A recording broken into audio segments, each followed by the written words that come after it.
એ આવો આવો અમારી ચેનલમાં તમારું સ્વાગત છે હો. ભલે આયો છો ને તો લાઈક શેર સબસ્ક્રાઇબ કરતા જજો.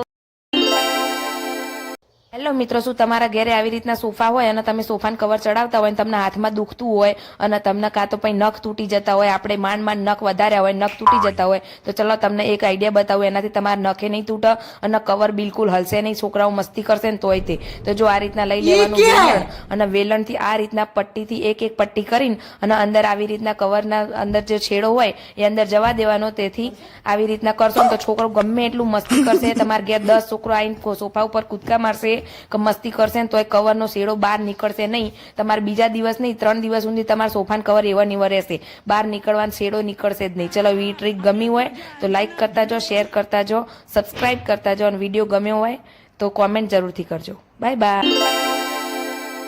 હેલો મિત્રો, શું તમારા પણ મારા જેવી પ્રોબ્લેમ થાય કે આવી રીતના આપણે ડ્રોવર ખોલીએ એટલે નાના નાના જે આપણે કહારો કહીએ, કંસારા કહીએ કે નાના નાના જીવડા જે હોય ને વંદા જેવા દેખાતા હોય એ તમારા જો આવતા હોય ને અને તમને જો કંટાળો આવતો હોય કેમ કે આપણે વાસણમાં ફરે એટલે મજા ના આવતો, તમને એક આઈડિયા બતાવું. આવી રીતના લઈ લેવાના લવિંગ અને લવિંગ લઈને અને બે ત્રણ લવિંગ લઈને આ રીતના જે તમારું ડ્રોવર હોય ને એક ડ્રોવરમાં 2 થી 4 લવિંગ નાખી દેવાના. એટલે એની સ્મેલ જે આવશે ને એનાથી તમારા ને કંસારાના સ્મેલ ગમે નહીં, એટલે એના કારણે કંસારા આવશે નહીં અને તમારા વાસણ એકદમ ચોખ્ખા રહેશે. અને તમે એકવાર ટ્રાય જરૂરથી કરજો. મેં તો ટ્રાય કરી જોયો, તો મને એક જણે કીધું તું, મેં કીધું લાવો હું ટ્રાય કરી જોઉં, જો થાય ને તો હું તમને બધાને વિડીયોમાં બતાવીશ. તો મેં નાખ્યા ને તો મારા કંસારા આવતા બંધ થઈ જાય. તમે ટ્રાય કરી લો. ચલો, વિડીયો ગમે લાઈક કરતા જજો. Bye bye.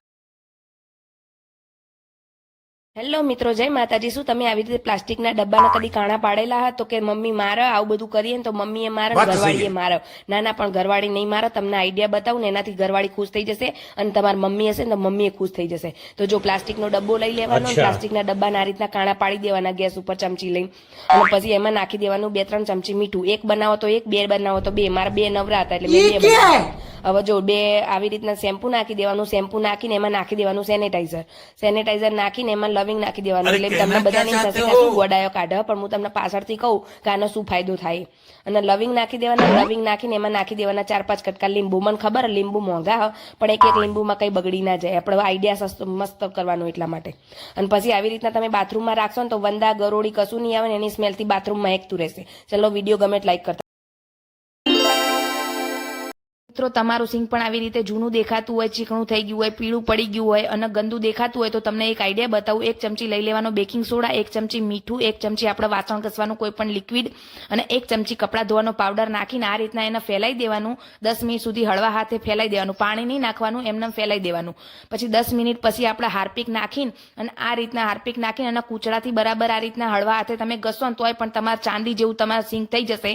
ગમે એવું ગંદુ સિંક હશે ને તોય ચોખ્ખું થઈ જશે. તમે જોઈ શકો વિડીયોમાં મેં પાણીથી ધોયું એટલે મેં કશું કર્યું નહીં. 2 મિનિટની અંદર મસ્ત સિંક થઈ જાય. જો મહેમાન આવે ને તો પેલું સિંક જ જોવો અને સિંક ઉપરથી નક્કી કરો કે તમે કેવા ચોખ્ખા હો કે ગંદા છો.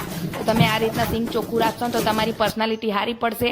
અને વિડીયો ગમ્યો હોય તો લાઈક કરતા જો, શેર કરતા જો, સબસ્ક્રાઇબ કરતા જો અને તમને વિડીયો કેવો લાગ્યો તો કોમેન્ટ જરૂરથી કરજો. Okay, bye bye.